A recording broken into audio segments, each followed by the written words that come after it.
1996 al 2000 se ha explorado el tema de la resistencia bacteriana ubicada en agua comunitaria, en la Fundación Usada. Es autor de más de 45 artículos en revistas internacionales arbitradas y autor o editor de 6 libros de circulación internacional, que han sido publicados más de 300 veces. Bueno, por favor, un fuerte aplauso al autor. Gracias, señor Fernando. Ahí está bien. Okay, gracias, muchas gracias. Bien, muy buenos días. Muchas gracias por la invitación, muchas gracias por su asistencia. Este tema, ¿cuál tema, verdad? Este tema de la resistencia bacteriana es un tema que a mí me ha interesado durante ya 3 décadas. Es un tema que me parece que tiene mucho que dar para cualquiera que sea su inclinación, ya sea que les guste desde la esoteria de los modelos matemáticos hasta la grilla de las cosas políticas y económicas. Hay algo que les puede ofrecer el tema de la resistencia bacteriana. Y entonces lo que quisiera platicarles el día de hoy es llevarles por un recorrido muy rápido sobre algunas de las aristas de este tema, para que ustedes conozcan qué es lo que se está haciendo, cuál es la dimensión real del problema en este momento y conozcan un poco del tema. Estamos, como les decían hace un momento con la amable presentación, llevo 30 años trabajando en este tema y he visto a lo largo de estos 30 años montones de booms, o sea, de pronto se pone de moda el tema de la resistencia. Ahorita está de moda el tema de la resistencia otra vez, es como el 3er o 4.º boom que me ha tocado ver, y empezó en realidad desde 2016, así fue la cresta de este boom hace 3 años, y empezó más o menos con este documento. Este es un documento que en mayo de 2016 se le encomendó el gobierno británico a una persona, a Jim O'Neill, para que hiciera un diagnóstico del problema de la resistencia. Quiero decirles aquí algunas cosas. Una es que Jim O'Neill no es biólogo, no es microbiólogo, no es infectólogo, es un economista. Y esto tiene relevancia porque en realidad mucho del problema de la resistencia hoy en día lo estamos viendo porque está costando mucho dinero. Al final de cuentas, estas gentes que se autodenominan tomadores de decisiones, pues no les importa si la gente se muere o si la gente, lo que les importa es qué tanto cuesta un problema. Y este es un problema que está costando mucho dinero.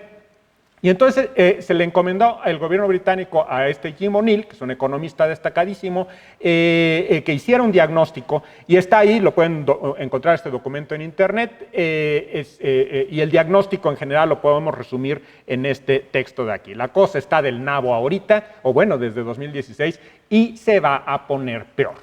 Hay muchas cosas interesantes en este documento, pero probablemente lo que más atención llamó fue este gráfico. Y este gráfico, yo creo que se habló de él durante meses después de que salió el documento. Se siguen citando estas cifras de una o de otra manera. Y estas cifras que nos dicen que en ese momento, o sea, hace 3 años, se estaban muriendo 700,000 personas al año por el problema de la resistencia bacteriana. Que suena bastante, o sea, son casi 1 millón de personas que están muriendo anualmente porque se pescan una infección resistente a antibióticos, pero pues parece insignificante contra los 8 millones de personas que están muriendo de cáncer. Entonces, pues si ustedes están en el lado económico o en el lado de la investigación y quieren abordar un tema que pues cause impacto, pues probablemente se inclinen más al cáncer, que mata a 8 millones de personas al año, que a la triste resistencia, que mata menos de la 10ª parte. Sin embargo, la proyección que hace este estudio es que para el 2050 se van a estar muriendo 10 millones de personas al año. Y esta es una proyección importante porque, entre otras cosas, bueno, desde luego no vamos a pasar de 700,000 un día a 10 millones el otro. Va a ser un incremento gradual a lo largo de estos 30 años. Punto número 2, y probablemente lo que más nos importa a nosotros que estamos aquí, es que estos 10 millones los vamos a poner los países pobres. Los países que no tenemos dinero para nuevos antibióticos, los países que tenemos hospitales en malas condiciones, en hacinamiento, sin medicamentos. Esos somos los que vamos a poner los 10 millones de muertos, lo más probable. Finalmente, debo decirles, y con un poco de cinismo, y luego regresaré a este punto mero al final, que a mí no me importa mucho esta cifra porque yo ya no voy a estar aquí para el 2050. Sin embargo, yo me quiero imaginar que muchos de ustedes tienen planes. De hecho, cuando la gran mayoría de ustedes estén en 2050 van a tener mi edad. que es más o menos la edad a la que la gente empieza a tener infartos, piedras en la vesícula, piedras en los riñones, y entonces terminamos en los hospitales. Y ahí es en donde es más frecuente que se pesquen infecciones resistentes a antibióticos y por alguna intervención menor se infecten y se mueran en un hospital. Esos son los 700,000 de ahorita, esos van a ser los 10 millones de entonces. Déjenme decirles que después de este reporte, o sea, hace unos cuantos meses, octubre de 2019, el propio equipo hizo una revisión del progreso que se había hecho sobre el tema. Y pues la frase que más destaca en este asunto es que ha habido muy poco progreso en los asuntos centrales y desde luego en los asuntos más caros que proponía como soluciones de abordaje el asunto. O sea, han pasado 3 años y no hemos resuelto absolutamente nada. Ha habido muy poco progreso a la luz de lo que los propios autores dicen. En septiembre de ese mismo año, 2016, la Asamblea General de la ONU se dedicó al problema de la resistencia bacteriana. Déjenme decirles varias cosas aquí. Yo no soy fan de la ONU, o sea, es esta institución que lo único que hace es endosar lo que quiere hacer Estados Unidos cuando quiere invadir a alguien, y cuando no se trata de Estados Unidos o de Israel, entonces hace caso omiso del problema. Entonces, yo no soy fan de la ONU, pero una cosa que sí es importante es que es el principal foro político del mundo. O sea, no hay ningún otro foro político de más alto nivel en este planeta. Y la Asamblea General es esta reunión en donde llegan todos los presidentes y los dictadorcitos en este muro de mármol verde y dicen discursos. Es el máximo foro político del mundo. Y solamente 3 veces se ha destinado a un problema de salud, y esta fue una de ellas. Lo cual nos dice que en efecto ya este es un problema de gran magnitud, que ya no es algo que deba de abordar solo la OMS, la Organización Mundial de la Salud, sino que ya tiene que escalar a convertirse en un problema de abordaje político internacional. Unos meses antes, un grupo de los que nos gusta andar en la grilla, y por eso les digo que hay para todos en este tema de la resistencia, de los que nos gusta andar en la grilla, unos meses antes, en julio, pues nos pusimos a rebotar algunas ideas de qué es lo que nos hubiera gustado, bueno, que nos gustaría en ese entonces, era antes de la reunión, que la ONU llegara como conclusión, y lo publicamos, y lo que dijimos nosotros fue, hay que hacer algo para que la gente esté consciente del problema, lo que le llaman awareness en inglés, que todo el mundo esté consciente de que es un problema, pero no es nada más en medio médico, es un problema clínico, pero escapa ya a las fronteras de la clínica. Hay que medir, hay que monitorear. Algunos países lo hacen y lo hacen extraordinariamente bien, sobre todo los países nórdicos en Europa, mucho menos en Estados Unidos y desde luego nada en México, por ejemplo. Aquí no sabemos qué tantos antibióticos se consumen, no sabemos cómo está la resistencia, tenemos un montón de datos muy salteados de este problema. Hay que mover recursos porque todo esto cuesta dinero y entonces hay que trasladar recursos a abordarlo, y hay que hacer un enfoque coordinado multisectorial. Otra vez, esto ya no es un problema que se deba de abordar solo por las autoridades de salud, sino que es un problema que tiene que abordar coordinadamente un interés político, económico y de muy diferentes disciplinas de la ciencia. Uno de los resultados de esto, la Organización de las Naciones Unidas finalmente nos hizo caso en un documento bastante más extenso que esta paginita, llegó esencialmente a las mismas conclusiones, y una de ellas fue que todos los países miembros de la ONU debieran estar obligados a que en un lapso de 2 años generaran un plan de resistencia a antibióticos, justo así a tiempo, antes de que sonara la campana, en junio de 2018, el Diario Oficial aquí en México publicó el acuerdo por el que se declara la obligatoriedad de la Estrategia Nacional de Acción contra la Resistencia a Antimicrobianos. Curiosamente, yo cuando leí esto dije, caray, ya hay un acuerdo que declara la obligatoriedad de una estrategia, y yo ni siquiera sabía que había la estrategia, y se supone que yo medio estoy enterado de estas cosas. Resulta ser que justo abajo del acuerdo por el que se declara la obligatoriedad, por cierto, aquí está la estrategia, y ahí venía la estrategia pegada abajito como un apéndice. Es uno de estos documentos huecos que dice hay que estimular la investigación y hay que preocuparse por medir. O sea, en realidad, como siempre, no tenemos ninguna estrategia en México. Déjenme decirles, sin embargo, que este es un problema que no solamente por la indolencia y la ineptitud de las autoridades en México, sino es un problema que afecta a todo el mundo. La International Disease Society of America, que es una de las organizaciones líderes en este problema de infecciones, en 2010 publicó esta iniciativa, una iniciativa que le llamaron 10x20. Y la iniciativa 10x20 era tener 10 nuevos antibióticos para el 2020. Y entonces había que movilizar recursos, había que convocar a la industria farmacéutica para que le entrara este problema. ¿Y qué es lo que ocurrió? 3 años después, la misma ITSA publica el progreso de la iniciativa 10x20 y nos dice, entre otras cosas, el progreso permanece alarmantemente elusivo. No hemos llegado a nada. Y tan no hemos llegado a nada que, bueno, ya el 2020 es en unos meses y no tenemos ni uno de estos 10 antibióticos que debíamos de tener para entonces. Y ya salió una nueva iniciativa más modesta que se llama 5x25. Entonces, a ver si llegamos a tener 5 antibióticos para el 2025. Y francamente, debo decirles, no los vamos a tener. O sea, no hay nada nuevo en perspectiva. Y ahorita voy a regresar un poquito a ese tema. Ok, pero les he estado hablando de resistencia a antibióticos y qué caramba son los antibióticos para empezar. Bueno, debo recordarles, esto seguramente ya lo saben, que la gran mayoría de los antibióticos, los antibióticos por definición estricta de diccionario, son moléculas que sacamos de microorganismos y que utilizamos para combatir otros microorganismos. Entonces, la gran mayoría, bueno, la primera, desde luego, la penicilina, la descubrió Fleming y salió de un hongo, del hongo Penicillium, que le da el nombre, y pues estos son la lista de las penicilinas derivadas, de las penicilinas que llamamos semisintéticas, que derivan de que manipulamos químicamente a la penicilina natural. Pero la gran mayoría de los antibióticos derivan no de los hongos, al final de cuentas ni siquiera los betalactámicos, y ahorita les platico de eso, viene de los hongos, sino la gran mayoría viene de las bacterias del suelo, sobre todo de las bacterias del género Streptomyces. Hay otras ahí involucradas, Panebacillus, Micromonosporium. Hay diferentes bacterias, pero son todas bacterias del suelo que producen el resto de los antibióticos que utilizamos. Yo sé que ustedes no son médicos y probablemente, pues seguramente han recibido alguna vez en su vida amoxicilina clavulanato o han recibido alguna cefalosporina de tercera generación o una quinolona como ciprofloxacino. La lista de antibióticos es extensísima.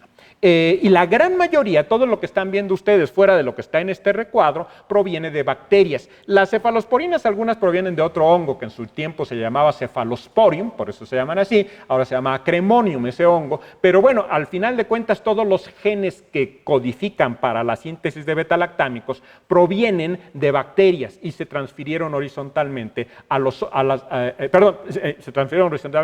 hongos hace algunos miles de años. El punto es, la gran mayoría de los antibióticos que utilizamos en la clínica provienen de bacterias y no sé si se den cuenta de la primera cuestión así como controversial o paradójica. Utilizamos el armamento bacteriano para pelearnos con las bacterias, que es como declararle la guerra a Estados Unidos utilizando las armas que ellos mismos nos vendieron y que les sobraron de la Segunda Guerra Mundial. Entonces, no es una guerra un poco tonta si vamos a utilizar el mismo armamento que las bacterias han estado sintetizando durante no miles, sino millones de años. Hay algunos antibióticos que sí son producto de nuestro ingenio, de nuestro talento, y esos son antibióticos sintéticos. Las sulfonamidas fueron los primeros, que se desarrollaron casi al mismo tiempo que la penicilina, las quinolonas, los nitrofuranos, el inesolid, que es el primero de las oxazolidinonas, y unos muy recién llegados, llegaron apenas hace 2 o 3 años, que son nuevos inhibidores de beta-lactamasas. Pero si se dan cuenta, la lista es mucho más modesta de moléculas que hemos sintetizado químicamente y que no tienen su origen en microorganismos. Entonces, la primera parte de la pregunta de qué carambas es la resistencia bacteriana, pues es esta respuesta, que son los antibióticos. Ahora veamos qué es formalmente la resistencia. Y resulta ser que la resistencia la podemos definir en una frase en 2 etapas. La primera parte la primera etapa de la frase es esta, es un incremento en la concentración inhibitoria mínima. O sea, si ustedes ponen en una serie de tubitos a crecer bacterias y le van poniendo concentraciones crecientes de antibiótico, lo que van ustedes a tener es que llega una concentración, la más bajita, que inhibe el crecimiento bacteriano, la denominamos esto, sin concentración inhibitoria mínima. En términos clínicos, usualmente esto se dice, pues necesitan alcanzar al menos esa concentración en la sangre o en los tejidos para inhibir a las bacterias que están causando una infección. Acuérdense que estoy hablando de un problema que es esencialmente clínico, aunque desde luego tiene orígenes indudablemente biológicos. Sin embargo, pues para nosotros, biólogos, pues lo que implica la resistencia es que si yo tenía, por ejemplo, a una bacteria que se inhibía con una concentración muy chiquita de un antibiótico y de pronto requiere una concentración 10, 20, 50 veces superior de ese mismo antibiótico para inhibirse, pues entonces quiere decir que este brinco yo lo denominaría resistencia desde el punto de vista biológico. Pero como les insisto, este es un problema más clínico que biológico, pues esto tendría que tener una implicación en el área médica, en el área del manejo de infecciones. Y entonces la segunda etapa de esta frase es la que nos dice, es el incremento en la concentración inhibitoria mínima que conduce a falla terapéutica. O sea, si ustedes tienen que tener a una bacteria que se le incrementó la SIM, sí, pero que además ese incremento hace que la bacteria que está causando la infección no se muera con el tratamiento que le están dando del antibiótico y entonces haya una falla en el manejo de ese paciente, la infección no se cure. Para eso entonces tenemos que cruzar un umbral. Y entonces este umbral es un umbral clínico que no tiene nada que ver con las bacterias. Es el umbral que es la concentración que se alcanza en el plasma, en la sangre o en los tejidos del paciente que está infectado. Y entonces una bacteria que pase de aquí a acá, pues yo la denomino resistente. Y déjenme ponerles un ejemplo numérico nada más para que nos hagamos una idea. Si yo tengo una bacteria que se inhibe, que nunca ha visto un antibiótico como por ejemplo el ciprofloxacino, y ustedes agarran un Escherichia coli que jamás ha visto ciprofloxacino y le ponen ciprofloxacino, se inhibe con 2 centésimas de microgramo por mililitro. Y quiero a veces hacer énfasis, me voy a tomar un poquito de tiempo en este ejemplo, en qué son 2 centésimas de microgramo, porque si ustedes toman un mosquito pesa como 2 miligramos, esto yo lo sé porque he pesado mosquitos, entonces un mosquito lo pesa en una balanza analítica, pesa 2 miligramos. Si ustedes toman un mosquito y lo parten en 1000 partes iguales, cada milésima de mosquito pesa 2 microgramos. Si ustedes parten una milésima de mosquito en 100 partes iguales, tienen 2 centésimas de microgramo. Entonces es una cantidad infinitesimal de antibiótico la que disuelta en 1 mililitro de agua es capaz de inhibir a las bacterias. Son moléculas extraordinariamente poderosas. Ok, una bacteria así naive se muere con 0.02 microgramos por mililitro de ciprofloxacino. La concentración plasmática que se alcanza si ustedes se tragan una tableta de ciprofloxacino de 500 miligramos es de 2 a 3 microgramos por mililitro. Entonces ustedes denominan resistente a aquella bacteria que soporta 4 microgramos por mililitro o más. Esto es más o menos el sentido que tiene esta situación. Sin embargo, si se dan cuenta, hay una diferencia dramática entre esto y esto. Pues estamos hablando de 200 veces, de 200 veces. La concentración es un brinco de aquí para acá. ¿Y qué pasa con todo lo que está en medio? O sea, las bacterias no nada más dan estos brincos, pueden ir subiendo una escalerita. Pues todo lo que esté debajo de este umbral, yo lo considero sensible, lo cual es, desde el punto de vista clínico tiene sentido, pero desde el punto de vista biológico estoy ocultando toda una enorme diversidad de organismos que han ganado un fenotipo distinto. E incluso desde el punto de vista clínico no tiene sentido, porque la concentración de un antibiótico en el plasma varía de una persona a la otra. O sea, es lógico. Si ustedes le dan una tableta a una persona que pesa 45 kilogramos y le dan la misma tableta a una persona que pesa 150 kilogramos, pues es obvio que las concentraciones plasmáticas van a ser distintas. Entonces, esta línea en realidad tiene diferencias en concentración plasmática de una persona a la otra. Y además, pues no todas las infecciones están en la sangre. Ustedes pueden tener infecciones en la piel, pueden tener infecciones en el hueso. Y las concentraciones tisulares, entonces, las concentraciones en cada tejido o en cada fluido varían mucho más dramáticamente. De modo tal que si ustedes tienen a esta bacteria que está aquí, que bajo este criterio de que solamente que pase el umbral la denomino resistente, pero esta bacteria la tienen infectando a una persona obesa, a la que le dieron un tratamiento estándar con antibióticos, pues esta persona probablemente no ceda la infección en esa persona porque la concentración plasmática no sea suficiente. Y si ustedes tienen al mismo bicho, al mismo antibiótico, pero que está causando en hueso, y esta bacteria está acá, por ejemplo, pues la concentración plasmática puede ser de este tamaño, si la bacteria estuviera en sangre probablemente se moriría, pero si está en hueso lo más probable es que no se muera y entonces tengan también falla terapéutica. Entonces, si se van dando cuenta, tenemos un gravísimo problema de entrada con una cosa elemental: no sabemos definir la resistencia. ¿Qué carambas es la resistencia? Y entonces podemos saber que es un antibiótico, podemos saber cómo funciona, pero ¿a qué le llamamos resistencia? Es todavía un problema de pleito, nos tenemos que estar peleando, y esto es en el medio clínico. Ahora imagínense en el medio biológico. Déjenme ponérselos en otra perspectiva. ¿Qué pasa si ustedes grafican, le miden a una población de bichos, 100, 1000 bichos, los que ustedes quieran, les miden la concentración inhibitoria de un antibiótico? Pues idealmente van a tener un patrón de este tipo. Una gran mayoría de las bacterias van a tener concentraciones chiquitas, van a ser sensibles, y un grupo pequeño van a tener concentraciones más altas, van a ser resistentes.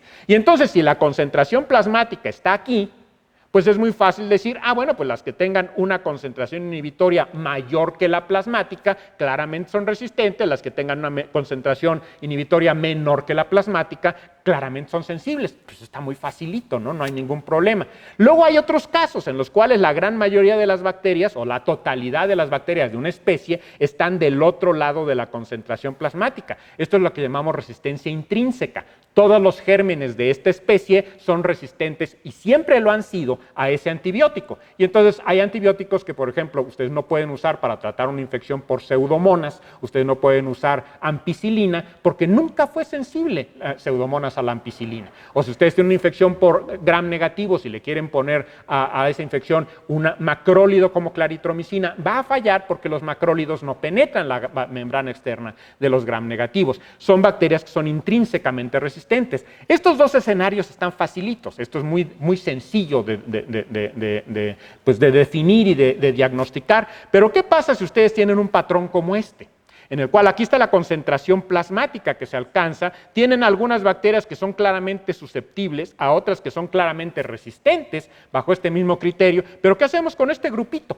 O sea, ni son sensibles ni son resistentes, están justamente a la mitad, o un escenario peor en el cual en vez de tener esta cosa multimodal, tienen esta curva totalmente abierta, en el cual que estas son sensibles y estas son resistentes, pero ¿en dónde está su valor de corte? Es muy difícil decidir estas cosas. Y entonces tenemos problemas con la resistencia, con la mera definición de resistencia, desde el punto de vista clínico y desde el punto de vista biológico. Y eso, nomás hablando de resistencia, porque déjenme decirles que hay resistencia, hay persistencia, hay heteroresistencia, hay montones de otros fenómenos. Este es un artículo que se publicó este año que nos define, nos da los lineamientos para hacer investigación sobre la persistencia, que es otro terreno. Y entonces ahora ya estamos hablando de bacterias que no se mueren, pero que sobreviven el efecto de un antibiótico. Entonces, ¿se van a ver inhibidas? Sí. ¿Su concentración inhibitoria mínima del antibiótico se incrementa? No. Entonces, bajo ese criterio, esas bacterias son sensibles, pero no se mueren tampoco. Y entonces pueden persistir en un paciente, y cuando ustedes le quitan el antibiótico, la infección reempieza. Y entonces ahora ya tenemos un fenómeno distinto. Ya no es ni sensibilidad y resistencia secas, sino ahora le llamamos persistencia. E insisto, estos son dos ejemplos de una enorme diversidad de fenómenos que no hemos acabado de definir. Y entonces tenemos graves problemas con esto, y esta es una de las primeras cosas que probablemente tendríamos que solucionar: definir claramente cómo vamos a llamar o a qué le vamos a llamar resistencia. Una de las necesidades importantes es porque, pues, otra vez, si ustedes van y sacan bacterias de un paciente y le miden la concentración inhibitoria mínima, esto cualquier laboratorio clínico lo debe de poder hacer, pues probablemente puedan definir en el escenario clínico qué pasa con una bacteria, si es resistente o sensible. Pero ¿qué pasa si ustedes salen aquí afuera a la tierrita del jardín y toman muestras de bacterias y quieren saber si hay bacterias resistentes allá afuera, que, como les voy a platicar en un momento, son bastante abundantes? Y entonces, ¿qué pasa si ustedes hacen eso? Ustedes sacan tierrita. Bueno, en mis tiempos no había nada de esto de la genómica. Secuenciar una cosa era una verdadera proeza. Mi tesis de doctoral la hice porque secuencié a lo largo de 3 meses un cachito de DNA de 1000 bases, y me tomó verdaderamente esfuerzo, algo que ahorita pueden ustedes hacer en media hora en uno de estos secuenciadores de última generación. Pero bueno, en mis tiempos lo único que podíamos hacer para saber si había bacterias resistentes en la tierrita era tomarlas, ponerlas en un medio de cultivo que tuviera antibiótico, ver si crecían, luego identificar, secuenciarlas, hacerles un antibiograma con disquitos que seguramente ya conocen, ver algunas cosas adicionales como si la resistencia se movía por conjugación de una bacteria o la otra o no. Ahorita voy a eso. Esto es lo que podíamos hacer en mis tiempos. Pero después llegó, pues sí, llegó bueno, primero llegaron algunas preguntas. Estos métodos son extraordinariamente incompletos porque ¿es suficiente tierrita? O sea, ¿cuánta tierrita es suficiente para saber si hay bacterias resistentes allá afuera? ¿Un gramo, un kilo, una tonelada? Pues hay que preguntarse eso. ¿Qué antibiótico van a utilizar? ¿Qué medio de cultivo? Porque estas cosas solamente sirven para bacterias que se pueden cultivar y como muy probablemente sepan, menos del 1% de las bacterias allá afuera se pueden cultivar en medios de cultivo de laboratorio. Entonces, lo único que va a crecer aquí es una bacteria que es resistente, pero cultivable. Si no es cultivable, pues no va a crecer, desde luego. Y entonces tenemos toda una serie de preguntas con esta metodología, que es una metodología que sigue siendo muy poderosa, pero que tiene huecos. Desde luego, después llegó entonces la genómica, o sea, la posibilidad de interrogar esto desde el punto de vista más genotípico que fenotípico. Y entonces, pues yo puedo sacar el DNA de un montón de tierra y hacerle lo primero que apareció fue el PCR, y entonces le pongo unos primers, veo si aparecen mis banditas, y luego ya podría pasar estas banditas y meterlas a un secuenciador. Esto sigue teniendo sus limitaciones, porque desde luego, ustedes sacaron el DNA de las bacterias de la tierra, todo el DNA, hay bacterias que son increíblemente resistentes a los procesos de lisis. Entonces, cuando ustedes rompen bacterias, pues las rompen por calor, o les ponen lisosima, o les ponen cualquier otro proceso enzimático, y la gran mayoría se rompen, pero un buen montón no se rompen, no liberan DNA. Otras veces, pues no solamente van a poder, si hacen PCR, solamente van a interrogar el sistema de los genes que conocen, porque estos primers están diseñados para genes conocidos, no para genes desconocidos. Y luego, si ustedes llegan a la secuenciación, pues tienen que compararlo con una base de datos y ver si la homología o la mera presencia del gen es suficiente para responder la pregunta de la resistencia. Luego llegó la metagenómica, y la metagenómica, pues entonces ya se supone, bueno, en medio aparecieron esto de los microarreglos, que fue una tecnología que hizo boom, pero que ya casi nadie corre microarreglos, ya pasaron de moda. Llegó la metagenómica, en la cual pues ahora tomamos el DNA de un lugar X, que puede ser otra vez la Tierra, o lo que tengan ustedes de contenido intestinal, o lo que sea, lo clonan en vehículos, en plásmidos, lo meten en bacterias para que se multiplique, y si nada más hacen eso, pues ustedes lo meten en plásmidos, lo multiplican, lo secuencian en este shotgun sequencing, que es una de las cuestiones que se puso de moda, y entonces lo comparan con una base de datos. Pero pues esto, si no sabemos qué es resistencia de inicio, pues mucho menos sabemos qué es un gen de resistencia en realidad.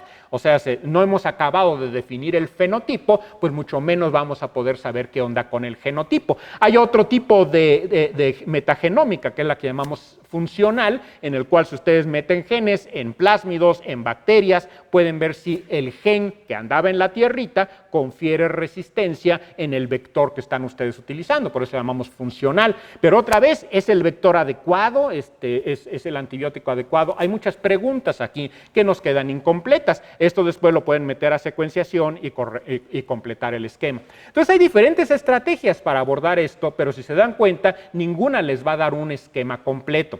Y desafortunadamente la llegada de la genómica vino acompañada de una moda. Todo aquel que tuviera un secuenciador ya se consideraba experto en metagenómica.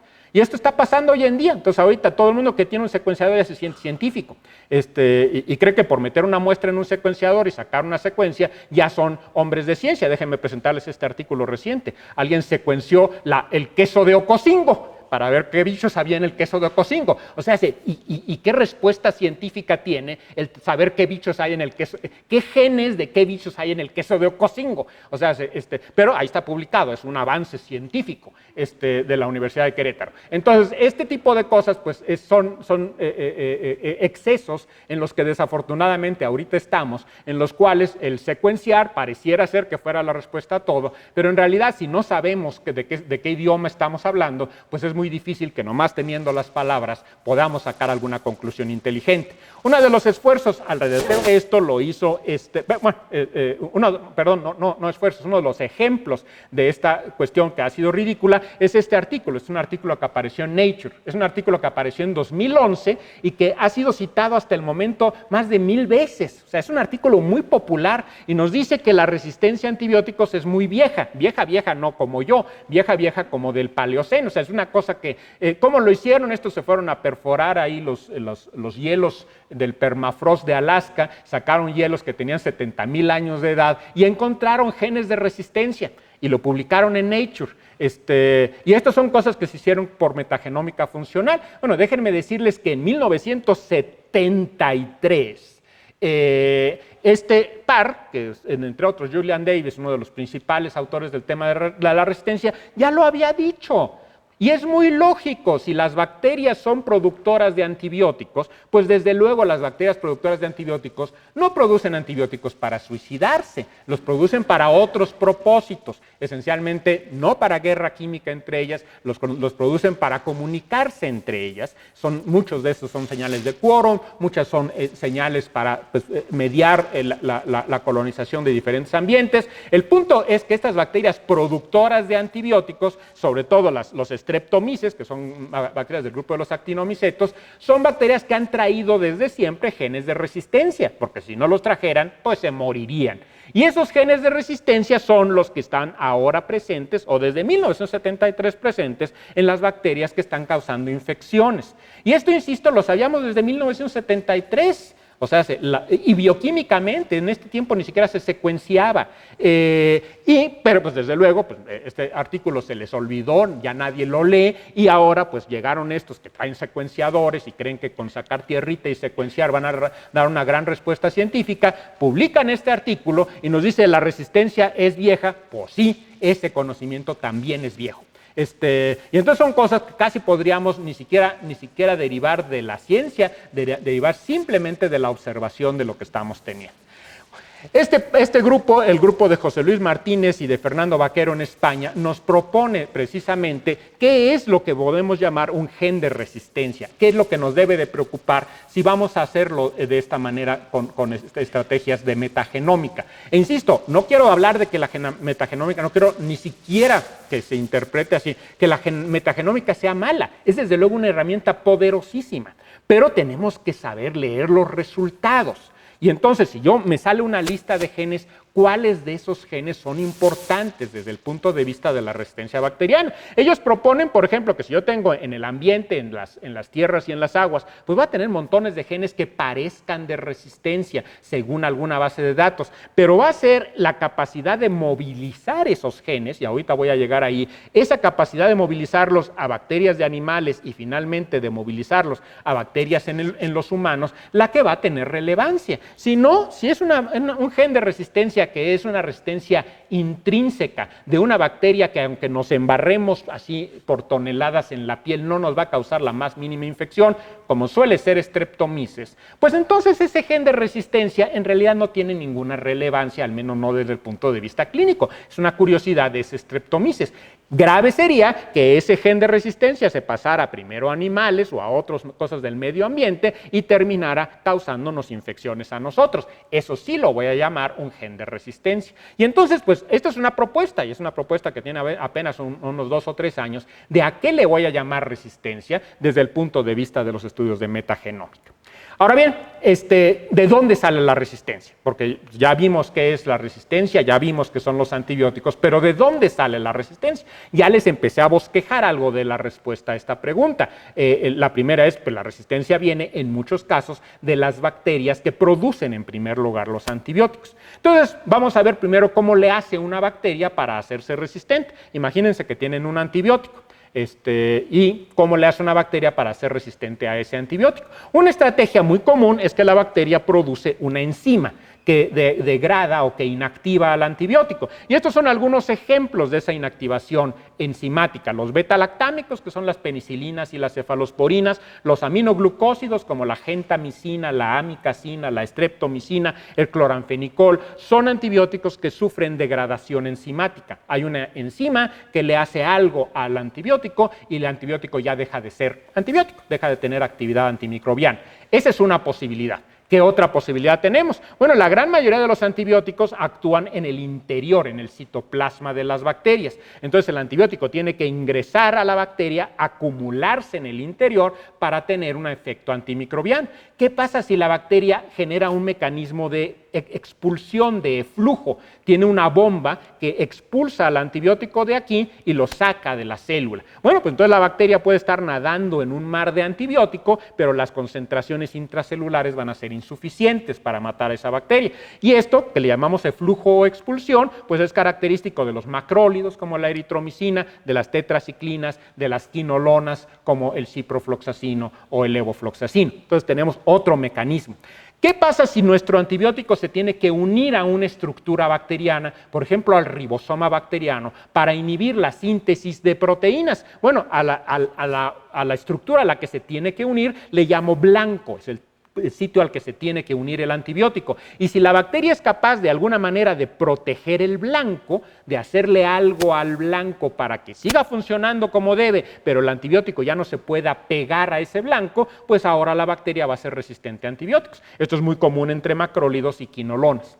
Y finalmente, ¿qué pasa si ustedes tienen una vía metabólica, digamos la vía de síntesis de ácido fólico en las bacterias, y entonces ustedes empiezan con ácido paraminobenzoico y terminan con ácido fólico? ¿Qué pasa si ustedes inhiben esa vía con un antibiótico? Su antibiótico lo que hace es bloquear una enzima de esta vía, pues van a dejar de tener este producto, que si es un producto esencial para el crecimiento bacteriano, pues la bacteria se va a inhibir o va a morirse. ¿Cómo le hace una bacteria para hacerse resistente a esto? Pues le da la vuelta. Y entonces genera lo que le llamamos un bypass, una vía alterna. Es como si ustedes van a un cierto lugar y se encuentran con un bloqueo de tránsito por cualquier razón y ustedes le dan la vuelta, pues van a llegar a su destino, pero por otro camino. Y esto es muy común entre los inhibidores de folato, como las sulfas o incluso los beta-lactámicos. Estas son las diferentes estrategias bioquímicas que tiene una bacteria para hacerse resistente a un antibiótico, ¿ok? Pero ¿de dónde sale la información genética para que una bacteria sepa hacer esto? Bueno, pues como ya les comenté, las bacterias, por un lado, son el origen de muchos antibióticos. Y entonces vamos a suponer que, y esto seguramente está pasando en absolutamente todos los que están presentes aquí, una de entre las varios millones de bacterias que forman parte de su microbiota, eso que en mis tiempos llamábamos flora bacteriana, una de esas bacterias es resistente a un antibiótico, al que ustedes quieran, por cualquier razón. Ahorita vamos a ver otra vez eso. ¿Qué pasa cuando eso ocurre? Bueno, pues ustedes tienen una de entre de muchos miles de millones de bacterias, no pasa nada. Si ustedes tienen una infección por esta población bacteriana y les ponen un antibiótico, pues ¿qué va a ocurrir? Se van a morir todas estas, pero va a sobrevivir esta bacteria resistente. En un primer lugar va a parecer un éxito, porque aquí estoy hablando, aquí tengo 7 bacterias pintadas. Pero, ¿por qué tengo 7 bacterias pintadas? Porque me dio flojera pintar 1,000 millones, ¿no? Pero estamos hablando de poblaciones muy, muy numerosas de bacterias. Y entonces ustedes tienen una población que era de 1,000 millones de bacterias y de pronto sobrevive una de 1,000 millones, pues en realidad mataron al 99.9999% de la población bacteriana. No más que acuérdense que las bacterias se reproducen muy rápido, cada 20 minutos, cada 30 minutos. Entonces al cabo de unas horas o de un par de días cuando mucho, su población original ahora va a estar sustituida por una población que ¿qué tiene de característica? Pues que son todos resistentes. Y entonces, ¿qué es esto? Pues es esto variación biológica y esto es presión selectiva. Y esto lo dijo una persona que me encontré ahora con las barbas pintadas de rosa. Verdaderamente son ustedes unos... ¿Cómo se atreven? Y además le pusieron una cachuchita. ¿Qué es este hombre? Si hubiéramos leído a Darwin con cuidado, no nos hubiera sorprendido este fenómeno. O sea, y de hecho no le sorprendió al mismo Fleming, que descubrió la penicilina, y cuando recibió el Nobel por el descubrimiento, advirtió, aguas, va a haber bacterias resistentes a la penicilina muy pronto. Y esto era algo que podíamos haber visto venir nomás leyendo a Darwin. Pero luego resulta ser que hay gente que ni siquiera cree en la evolución como si fuera algo en lo que hubiera que creer, ¿no? O sea, como si fuera una especie de religión o algo así. No es un acto de fe. Esto hay evidencia científica detrás y es un hecho, no es una teoría. Bueno, pues el punto es que si lo hubiéramos asumido como tal, no estaríamos ahorita sorprendidos por la resistencia. ¿Cuál es el siguiente paso? El siguiente paso, y esto sí no lo vio venir ni siquiera Darwin, es que las bacterias tienen, además de su cromosoma, como nosotros tenemos todos nuestros 21 pares de cromosomas, además de su cromosoma, que es el que codifica toda la información para la bacteria, su forma, su tamaño, su metabolismo base, y que podemos decir así como su libro de texto primordial, las bacterias tienen estos elementos chiquititos que llamamos plásmidos. Y estos elementos, estos circulitos de DNA accesorios, vienen a codificar cosas muy especiales. Esto los descubrió Joshua Lederberg. Y a mí Joshua Lederberg me da particular coraje y envidia porque lo descubrió más o menos cuando tenía su edad. O sea, descubrió la conjugación cuando tenía 19 años. Y entonces Joshua Lederberg describió por primera vez los plásmidos y se dio cuenta de que estos plásmidos, ahorita les voy a poner por qué los represento como carpetas de argollas, pues traen muchas características que son adicionales a lo que le da la naturaleza a la propia bacteria. Entonces, ustedes tienen un Escherichia coli, en su cromosoma está codificado que es un bacilo gram negativo de 1 a 2 micras de largo, que tiene un metabolismo anaerobio facultativo, que degrada la lactosa. Pero aquí, en los plásmidos, puede además venir información genética accesoria. Y entre esos genes accesorios vienen genes de virulencia, por ejemplo, la habilidad de algunas Escherichia coli para causar diarrea o infecciones de vías urinarias suele venir en plásmidos. Y punto número 2, muy importante, viene también la resistencia a antibióticos en muchos casos. Y entonces esto, insisto, pues esto no lo vio venir Darwin, porque pues, Darwin desde luego ni siquiera se imaginaba, ni siquiera las bacterias y el DNA y los cromosomas, ni siquiera de lejos. Entonces, pues estos plásmidos tienen algunas características como que se le dan un poquitito la vuelta, y no quiero decir que lo hagan en realidad, pero pareciera ser que lo hacen, como que le dan un poquitito la vuelta a la mera evolución darwiniana. ¿Por qué? Pues porque esto pareciera a herencia de caracteres adquiridos en alguna cierta modalidad lamarckiana. Pero no me hagan caso, no estoy diciendo que Lamarck haya tenido razón, nada más estoy diciendo, hay unos elementos parecidos que desde luego le dan un poquito la vuelta a nuestras nociones de evolución darwiniana básica.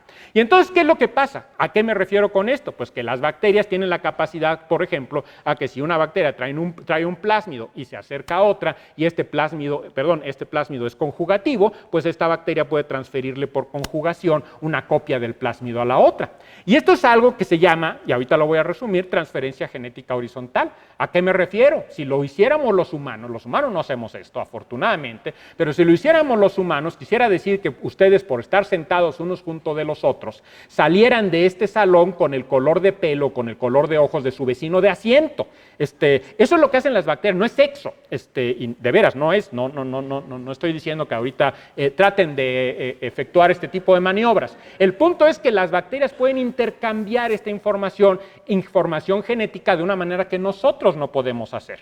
Y entonces, bueno, esta bacteria ahora ya se pescó el plásmido, esta se puede ir, este es el fenómeno que llamamos conjugación. Esto también lo descubrió Lederberg, como les decía yo, lo descubrió cuando tenía 19 años. ¿Qué otro fenómeno tenemos? Algunas bacterias escupen DNA al medio.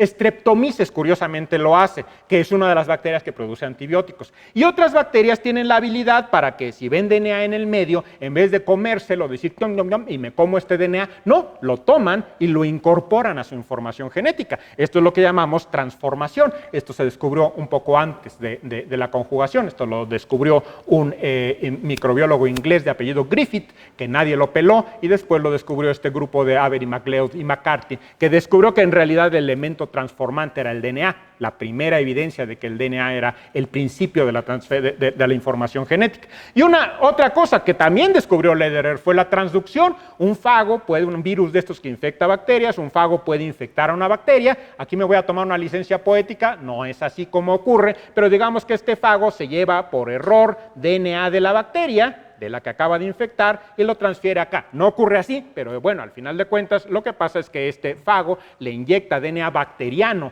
al nuevo huésped, y esto es lo que llamamos transducción. Y entonces todos estos son diferentes variedades de lo que llamamos, como les decía hace un momento, transferencia genética horizontal, la habilidad de las bacterias para intercambiar genes. Pero la historia no queda allí, porque resulta ser que estos plásmidos, a su vez, pueden actuar como colecciones de otros elementos genéticos. Este es un plásmido, es un circulito de DNA de doble cadena, cada regioncita de diferente color es un gen. Si tomo el plásmido y lo corto, digamos, aquí, y lo linearizo, pues eso es lo que tengo, el gen azul, el gen rojo, el gen verde y otras regioncitas intermedias. Bueno, algunos plásmidos lo que tienen son unos elementos genéticos que si se acercan a otro elemento de DNA, pues este elemento genético que va de aquí, del gen en gris acá al amarillo y se puede insertar acá, pues vamos a tener que este plásmido que tiene aquí su gen morado y cafecito, pues este se abre y da lugar o da cabida a esta región de DNA. Estos son los que llamamos transposones. Los transposones no son los únicos elementos que se pueden intercambiar. Algunos transposones dentro del propio transposón portan un elemento que es capaz de incorporar circulitos de DNA que tienen una vida libre. A estos les llamamos cassettes genéticos. Y estos cassettes genéticos se integran en cosas que llamamos propiamente integrones. Y entonces estos integrones en transposones, en plásmidos, pues son una complejidad adicional que permite a las bacterias, yo les decía, esto es como una carpeta de argollas, los plásmidos, porque no es así el librito encuadernado, que no le pueden cambiar las páginas del lugar o que no admite nuevas páginas. Esto es una carpeta de argollas que ustedes pueden abrir las argollas, cambiar las páginas del lugar, meterle más información, sacar información de la carpeta, y esto es lo que son los plásmidos. Los transposones los descubrió Barbara McClintock en los 40 en el maíz, no en bacterias. Fue Stanley Cohen el que descubrió que los plásmidos actuaban como reservorios de transposones bacterianos, y estos elementos, los integrones, los descubrió Ruth Hall en Australia. Y entonces esto nos perfila pues que la movilidad genética, la plasticidad genética bacteriana es enorme. ¿Qué quiero decir con esto? Pues que si regreso a este esquema y si ahora yo pienso en que esta bacteria no solamente era resistente, que lo era, sino que era resistente porque podía mutar más rápido, porque tenía mejor respuesta a estrés o porque tenía más movilidad genética, tenía más capacidad para hacer este tipo de intercambios. Cuando yo le pongo a esta bacteria, o sea, estas habilidades también pasaron por el filtro de resistencia. Cuando yo le pongo a esta población bacteriana un nuevo antibiótico, ¿qué voy a tener como resultado? ¿Qué es lo que va a pasar todos estos filtros? No solamente más resistencia, sino también más competencia. Son bacterias más capaces de responder al entorno. ¿Por qué? Porque además de la resistencia que les permite sobrevivir esto, se llevan de la mano las habilidades biológicas que le permitieron en primer lugar a esta bacteria ser resistente. Ok, esta es otra dimensión que, insisto, ni de chiste Darwin se hubiera imaginado. Ahora bien, ¿para qué usamos los antibióticos? Pues nosotros pensamos que la industria farmacéutica produce antibióticos pues para curarnos de infecciones y que ese es el único propósito que tienen. Pero resulta ser que no. Resulta ser que la mayor parte de los antibióticos que produce la industria farmacéutica se los ponemos en la comida a los animales que nos comemos, a las gallinas, a los cerdos, a las reses. Las flechas negras representan a los antibióticos. Entonces, la gran mayoría vienen a dar acá. Una pequeña porción, el 30%, van a dar en realidad a los pacientes que lo necesitan, y desde luego los pacientes y también estos animales pues defecan los antibióticos y orinan los antibióticos, lo mismo que nosotros si nos lo tomamos. Y entonces pues estos antibióticos que se toman los pacientes terminan en el caño, que terminan en las aguas. Los antibióticos que se les dan a las gallinas o a los cerdos se convierten en estiércol, que utilizamos para fertilizar de diferentes campos agrícolas, y también terminan en el agua. El medio ambiente está lleno de antibióticos por este uso irresponsable. Estos son antibióticos. Desde luego, tanto en estos animales como en estos pacientes se seleccionan bacterias resistentes a los antibióticos. Y entonces lo que tenemos es que la carne de animales alimentados con antibióticos está lleno de bacterias resistentes a antibióticos. Todas las heces y orina de los pacientes que reciben antibióticos tienen bacterias resistentes a antibióticos. Si ustedes dicen, pero yo soy vegetariano, a mí no me importa, pues sí, y preocúpense porque otra vez esas bacterias del estiércol de los animales termina en los campos fertilizados con estiércol, y los vegetales que ustedes se comen están llenos de bacterias resistentes a antibióticos que se seleccionaron acá. Y todo esto termina en diferentes medios ambientes en donde las bacterias intercambian genes con otras bacterias del suelo, y entonces tenemos un escenario verdaderamente pavoroso. Todo esto al final de cuentas regresa y nos muerde el trasero. en forma de resistencia bacteriana en infecciones, desde una simple diarrea hasta una sepsis bacteriana. Por eso se están muriendo ahorita 700,000 personas al año. Y esto es una cosa que hay que tener en cuenta. Este es uno de los principales motores de ese problema. No el uso clínico, el uso en agricultura. Y esto es algo que es verdaderamente inmoral, no solamente ilegal, en algunos países es algo que es inmoral.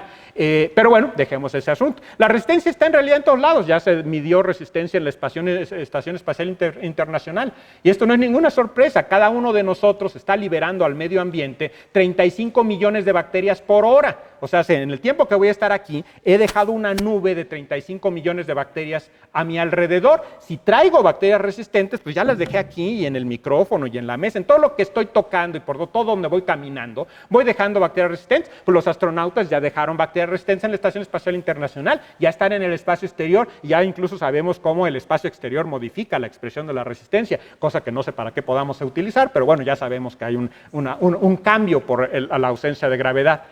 Esto pareciera esoteria, pero muchos genes de resistencia de crucial importancia que aislamos en pacientes enfermos vienen del ambiente. Estas son unas beta-lactamasas que confieren resistencia a cefalosporinas de tercera generación, que son así como entre los antepenúltimos antibióticos importantes, y estos provienen en realidad de una bacteria que estaba en el agua.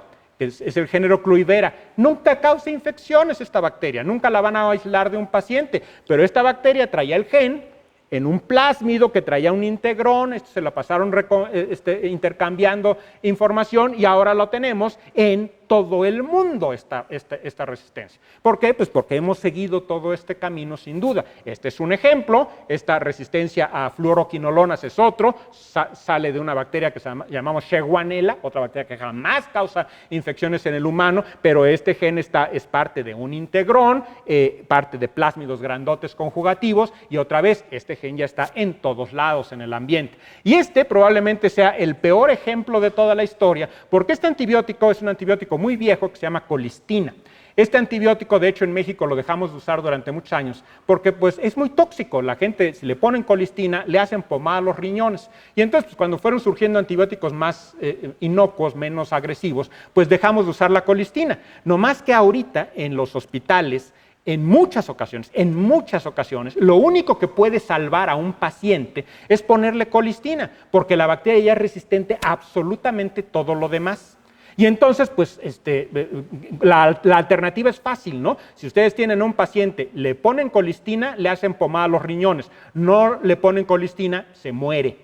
Pues hagámosle pomada a los riñones, o sea, no es algo que haya que pensarle mucho a esta historia. Y entonces eso es lo que se hace, y por eso se administra colistina en muchas ocasiones, y se consume mucha colistina en todo el mundo, precisamente por esa razón. No más que, pues ya se reportó hace 3 años precisamente, genes de resistencia a colistina mediados por plásmidos en bacterias que, si se dan cuenta, son de cerdos, gallinas, y una de un paciente. Este gen está metido en un plásmido grandotote conjugativo junto con otras cosas. ¿Y por qué están en cerdos y en gallinas? Porque, sorpréndanse, se utilizan casi 12,000 toneladas de colistina al año en estos usos agrícolas. Y entonces que es el antibiótico de última elección que se utiliza solo para salvar vidas de pacientes que se están muriendo por una infección multiresistente, se lo damos a toneladas a las gallinas y a los cerdos, para que crezcan un poquito más rápido, porque es el único propósito que tiene darles esto, que crezcan un poquito más rápido. Y desde luego, pues ya tenemos resistencia ahí, que ya estamos aislando en la clínica. A principios de este año, este gen MSR1 se encontró en una bacteria en el hospital que está allá, en el Instituto Nacional de Pediatría, en un niño que estaba hospitalizado. Entonces ya este gen ya lo tenemos en México. Como les decía, una de las cosas más preocupantes de toda esta historia es esta: no tenemos nuevos antibióticos. Porque si cada vez que surge una bacteria resistente, la industria farmacéutica nos diera otro antibiótico, pues no pasa nada, ¿no? Entonces ya se hizo resistente a este antibiótico, pero pues ya llegó el nuevo y le va a matar esta bacteria, y nos la podíamos pasar en esta competencia sin mucho problema. No más que de hace unos 20 años o 30 años para acá, la industria farmacéutica percibió que ya no es un buen negocio hacer nuevos antibióticos. Y entonces vean ustedes la cantidad de nuevos antibióticos cómo ha ido disminuyendo con el paso de los años. La industria farmacéutica ya no hace hacen nuevos antibióticos. Y estos dos que teníamos ahí son lo que yo llamo un refrito, porque ni siquiera son nuevos antibióticos, son refritos. Son cefalosporinas modificadas, quinolonas modificadas, aminoglucósidos modificados.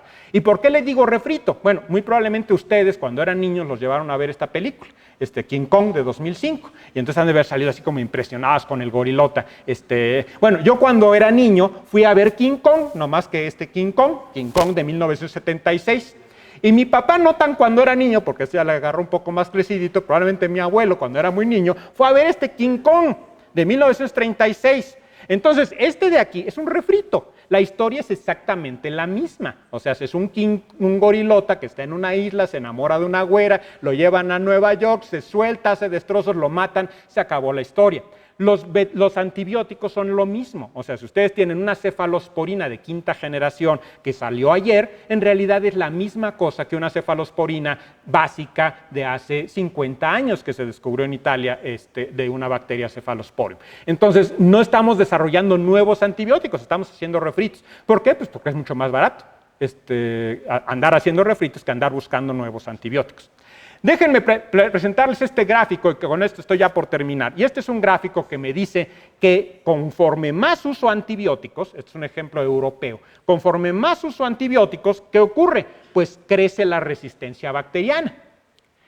Sí, pero no, ¿verdad? O sea, si ustedes se dan cuenta de los puntitos, el país que más usa antibióticos es Grecia y ciertamente es el que tiene más resistencia. Pero ven ustedes este país, el segundo lugar en resistencia es Bulgaria, y usa menos de la mitad de los antibióticos. Y en cambio, Francia, que está aquí, usa bastante más antibióticos que Bulgaria y tienen bastante menos resistencia. Y si le saben a la estadística, saben que al haber ajustado esta recta a estos puntos y tener este mediocre coeficiente de correlación de 0.4, quiere decir que pues sí hay una tendencia, pero es una tendencia bastante triste. No podemos realmente decir que a mayor uso de antibióticos, mayor resistencia bacteriana.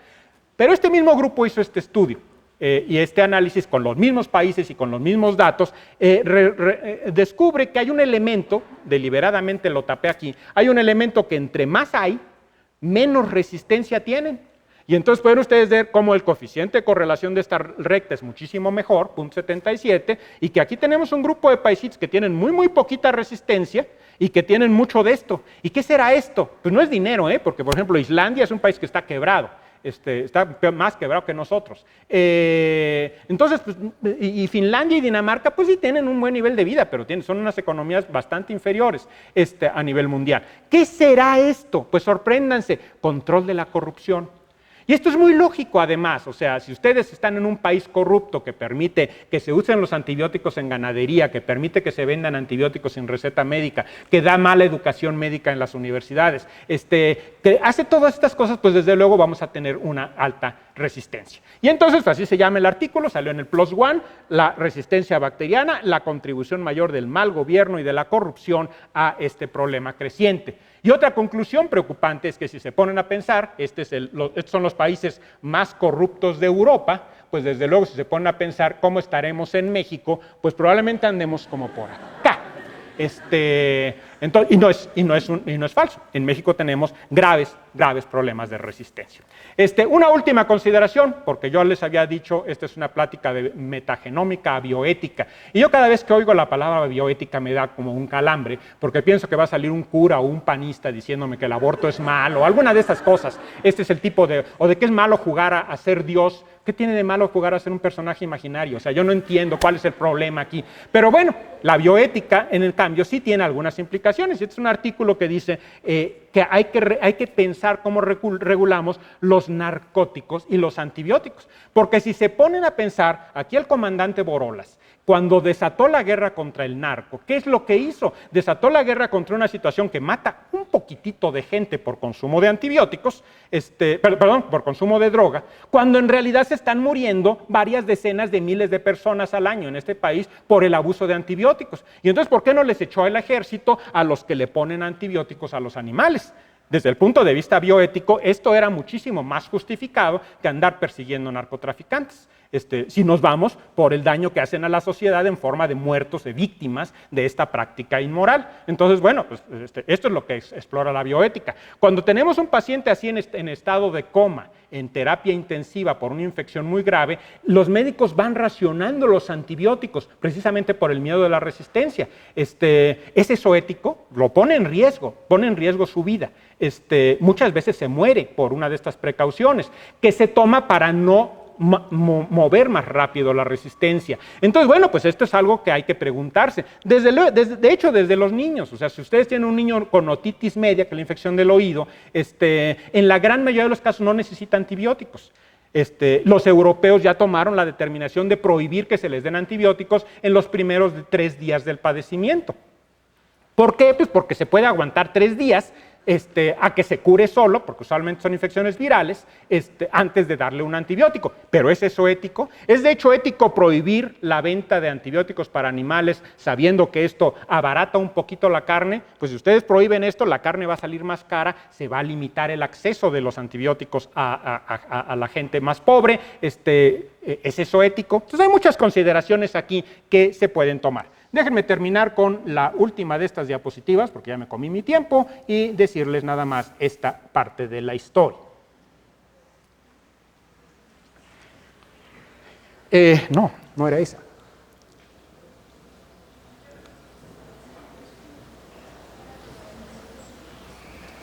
Y entonces esto de la resistencia, pues les he dado una visión apocalíptica, ¿no?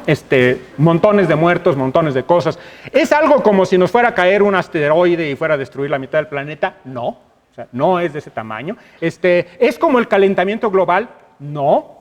O sea, esto mucha gente lo ha equiparado al problema del calentamiento global, del cambio climático a nivel de salud, pero en toda proporción guardada. Esto nos va a llevar a todos a la catástrofe, la resistencia nomás a 10 millones de personas al año. Entonces no es tan grave, ¿no? ¿Es tan grave como el marrano anaranjado? Pues no.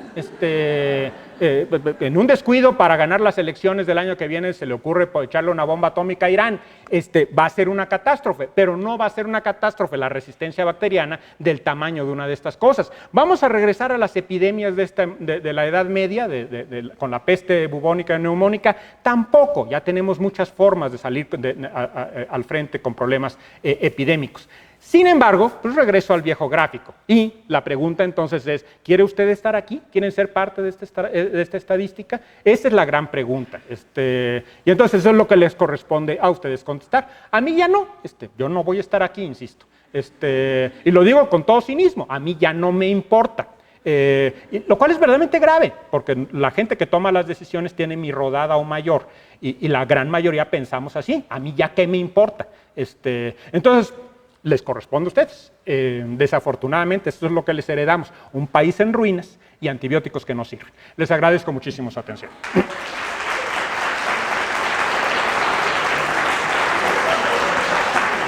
Muchas gracias, doctor. Sí, sí.